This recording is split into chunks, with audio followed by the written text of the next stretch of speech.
In the heart of the Middle East, among the hills of Judea, Israel, lies a city whose history is intertwined with the steps of humanity, Jerusalem. This ancient enclave has witnessed epic battles, fervent acts of faith, and monumental constructions that have left an indelible mark on the fabric of time. In the center of this ancient city stood the majestic Temple of Jerusalem, a sanctuary that was not only the spiritual epicenter of Judaism, but also a symbol of architectural splendor and religious devotion. Listening friend, join me on a journey through the centuries where we will explore the fascinating history of this sacred place, from its humble origins to its resplendent grandeur, and finally its poignant ruin. Let's start. The Temple in Jerusalem is the center of Jewish life. According to the Bible, it was the only legitimate sanctuary of the Israelite people and contained within it the Ark of the Covenant, a golden altar, candlesticks of the same metal, a table with sacred bread, and other utensils used to carry out worship to Jehovah. The temple was located on the esplanade of Mount Moriah. Mount Moriah is located in the old part of Jerusalem and is considered one of the most important territories on the planet. It is sacred to Jews, Christians, and Muslims.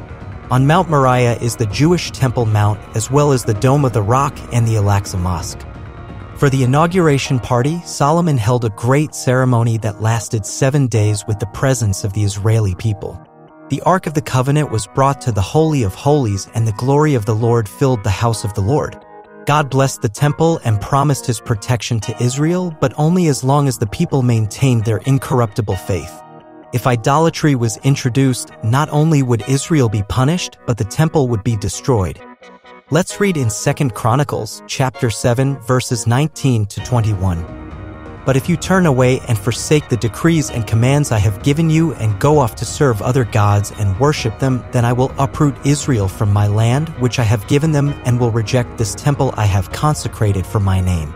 I will make it a byword and an object of ridicule among all peoples. This temple will become a heap of rubble. All who pass by will be appalled and say, "Why has the Lord done such a thing to this land and to this temple?"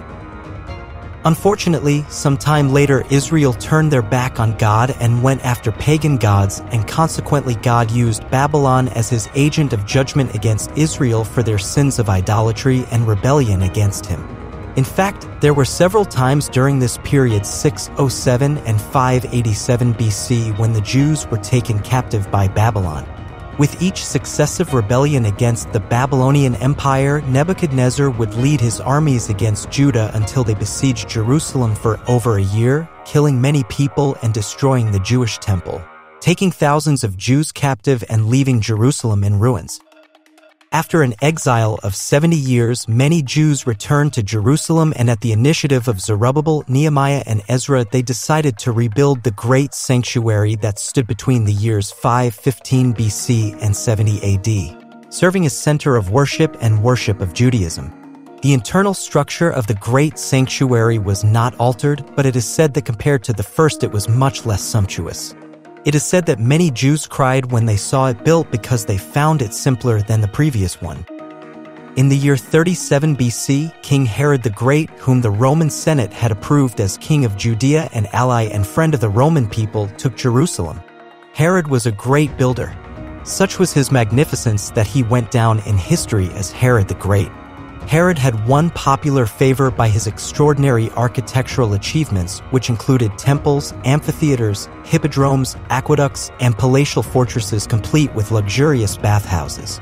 Even today, such works impress the engineers who study them. However, the monarch's greatest work was the beautification of the temple in Jerusalem. Because the Jews hated Herod and distrusted him, they did not allow him to rebuild the temple until he had everything prepared for the new building. For the construction work, he hired 10,000 trained workers as well as 1,000 priests who were specially trained for such work so that the Jews would not be without a temple. The demolition of the old one was done in parts while the new one was being built. For the same reason, they did not consider this a third temple, but rather a reconstruction, and only spoke of the first and second temples of Solomon and Zerubbabel. The outside was covered on all sides by thick plates of gold, and so when the first rays of the sun came out, it produced a very brilliant glow. And those who made an effort to look at him were forced to turn their eyes, as if they were rays of sunlight from afar. To To foreigners who approached there, it seemed like a mountain covered in snow, since the marble was very white in the areas that were not covered with gold. Thousands of men participated in the construction of the retaining walls of the temple esplanade, which in the western section reached a length of half a kilometer and 1,600 feet. The stone blocks placed without any mortar were enormous, one of them almost 400 tons.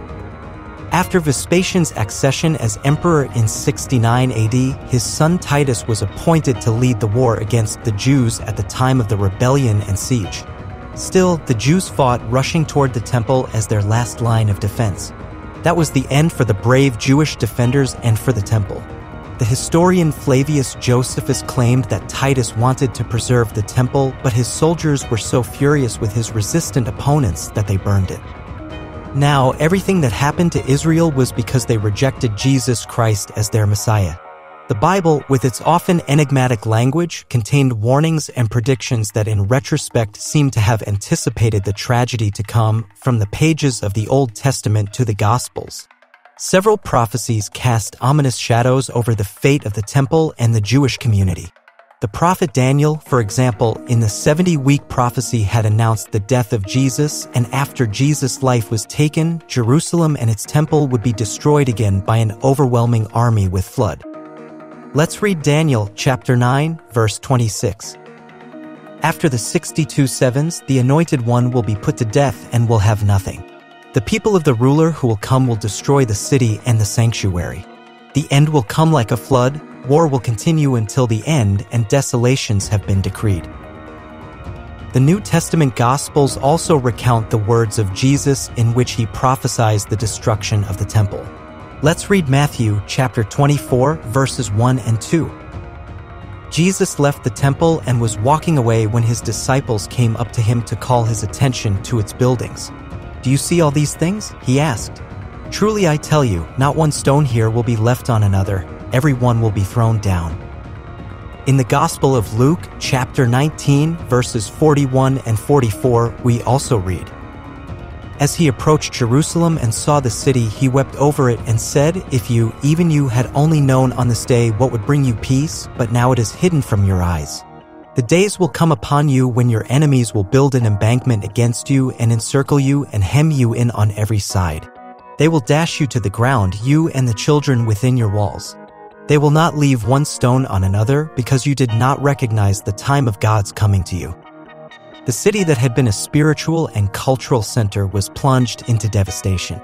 This tragedy resonated through generations, leaving a deep scar in the collective memory of Jews and triggering a diaspora that dispersed them throughout the world. With the fall of Jerusalem and the loss of the temple, many Jews were forced to leave their homeland and seek refuge in different parts of the world. This dispersal marked the beginning of a new era for the Jewish community, with communities establishing themselves in different regions and adapting to diverse cultures and realities. The loss of the temple as a center of worship led to a reconfiguration of religious practice. Prayer, the study of the Torah, and the observance of ritual laws became fundamental pillars of Jewish life. In the absence of a physical place of worship, the synagogue, an institution that had previously existed but now assumed greater importance, became a place of gathering, study, and prayer. Furthermore, the diaspora also influenced the preservation of Jewish identity. As Jewish communities established themselves in different parts of the world, they maintained their connection to their cultural and religious heritage. The story of the temple's destruction became a central element in collective memory, remembering the importance of unity and resistance in times of adversity. And so we come to the end of this video. Thank you for being part of our channel. God bless you greatly, and without further ado, I now say goodbye, and it will be with me until the next video.